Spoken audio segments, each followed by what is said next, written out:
Praise the Lord. இன்றைய நாளில் ஆண்டவர் சொல்ல விரும்பும் வார்த்தை, தேவன் உங்கள் குறைவை எல்லாம் கிறிஸ்து இயேசுவுக்குள் மகிமையிலே நிறைவாக்குவார். பிலிப்பியர் 4:19. அன்பானவர்களே, யாராச்சும் பேசும்போது உங்களுக்கு ஏதாவது குறை இருக்கான்னு கேட்டால் நம்ம என்னங்க சொல்வோம்? எங்கள் வாழ்க்கையே குறையாதான் போயிட்டுருக்கு, எல்லாமே கஷ்டத்தில் தான் இருக்குதுன்னு சொல்லி கடகடன்னு நம்ம குறைவைகள் எல்லாம் மற்றவங்க கிட்ட சொல்ல ஆரம்பிச்சிருவோங்க. ஆனால் ஆண்டவர் நமக்காய் எல்லாவற்றையும் மகிமையினாலே நிறைவாக்கி தருவேன் என்று வாக்கு கொடுத்திருக்கிறார். நம் வாழ்க்கையில் இருக்கிற எல்லா குறைவுகளையும் நிறைவாக்க அவர் வல்லவராக இருக்கிறார். அதற்காகவே இந்த பூமியிலே வந்து நம்முடைய குறைவுகளை எல்லாம் நிறைவாக்கும்படியான ஒரு வாழ்க்கையை வாழ ஆண்டவர் இன்றைய நாளிலே நம்மை அழைக்கிறார்.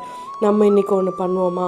யார் நம்மளை பார்த்து இனிமேல் என்ன கேட்டாலும், உங்களுக்கு ஏதாவது கஷ்டம் இருக்கா, குறை இருக்கான்னு கேட்டாலும், ஆண்டவருடைய மகிமையினால் நான் நல்லா இருக்கேன், ஆண்டவருடைய கிருபை என்னை வழி நடத்துதுன்னு சொல்ல ஆரம்பிப்போமா?